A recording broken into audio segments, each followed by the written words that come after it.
Hey everyone, welcome to another lesson in A201, counting for students, I guess. So today's lesson takes place or starts out from Warsaw, Poland, which looks like an interesting place, and it's certainly got a pretty picture of it here. And we're going to be talking about what happens when people don't pay us today. I know that's hard to believe, but guess what?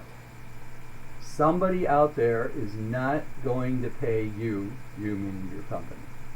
So we have to figure out how to handle that. All right. So there's a couple ways. To do this. There's the direct write-off method, and that is going to be this one over here. So it's kind of a wait-and-see method. So bill somebody, a month goes by, a week goes by, 4 months, 6 months, 2.5 years, all of a sudden say, hey, this guy never paid us. So we could do the direct write-off method, debit bad debt expense, credit accounts receivable, but that really doesn't do a good job of matching revenue and expenses, so it kind of violates the matching principle. Okay?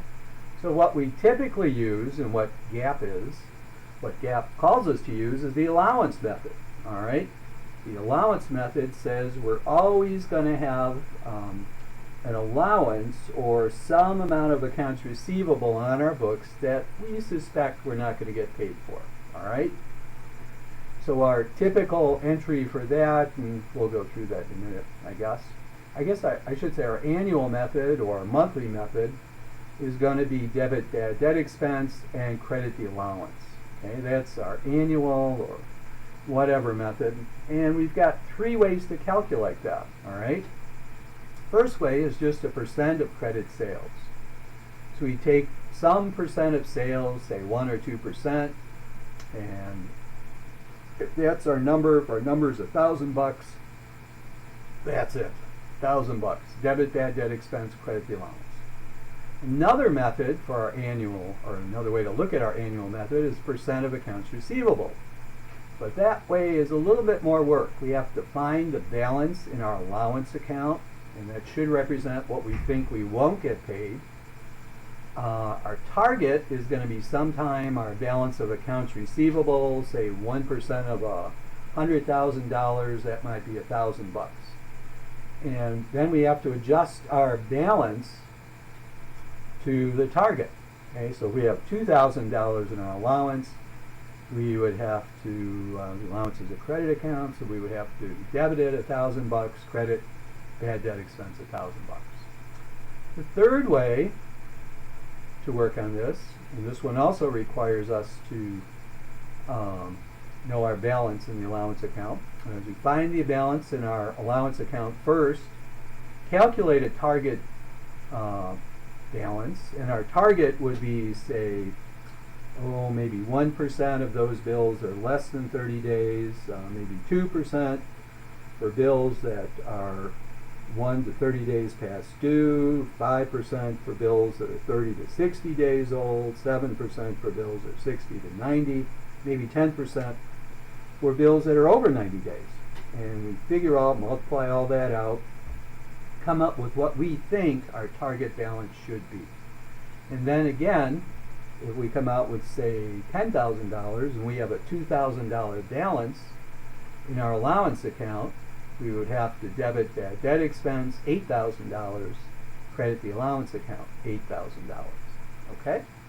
So a number of things, there's actually very few things that could happen with the allowance account. We have one, which is our annual or monthly entry, which we just went through. Okay? 2, we find one particular bill that we decide we're going to write off. Why? Because we hear that our customer is, say, bankrupt, or his assets have been seized by the government, or his assets have been seized by another corporation, or he just, sometimes people just die or fade off the face of the earth. So whatever the amount of that bill is, we're going to debit the allowance account and credit accounts receivable. Okay? Sometimes, after that happens, maybe the guy was, some company goes bankrupt, and later on they find new financing, so they go back in business. So they pay you anyway after you wrote off the bill. So if that happens, we have to make two entries. One is to set up the accounts receivable again, debit accounts receivable, credit the allowance. And the second one is to debit cash and credit the accounts receivable. Okay? So that's kind of my explanation of this. Let's take a look at, I didn't pull it up, but you can take a look at exercise 7.4 in the book, which is kind of an easy one, I hope. This says it's a percent of sales method. That's the easiest way. So at year end, Chan Company estimates its bad debts are 0.5% of its annual credit sales of $975,000. So Chan records its bad debt expense for that estimate. What would that be? 0.5% would be $4,875. So if that would be true, then what they would do to record the estimate would be debit bad debt expense, XBSE, for $4,875, and credit the allowance for doubtful $4,875. Okay, I'll just go through that first part here. Then if we take a look at exercise 7.5, it's another one, and that's going to be one using the percent of accounts receivable method. So at calendar year end, Macy's Supply uses the percent of accounts receivable method to estimate bad debts. So at the end of the year, it has outstanding receivables of $55,000, estimates 2% of the uncollectible. All right. So 2% of $55,000 would actually be $1,100. Okay, so that's going to be our target. Okay, so that was 2% of $55,000. Okay,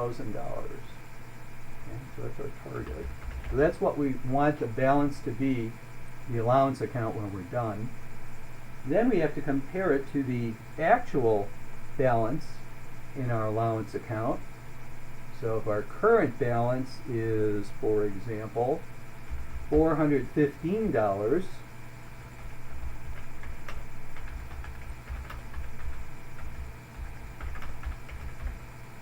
okay, so we've got to actually pick it up a little bit to reach that.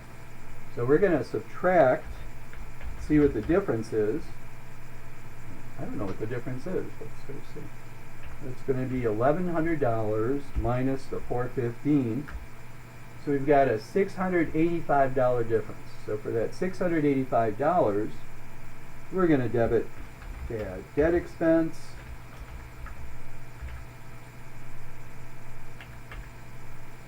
$685, and credit the allowance for doubtful,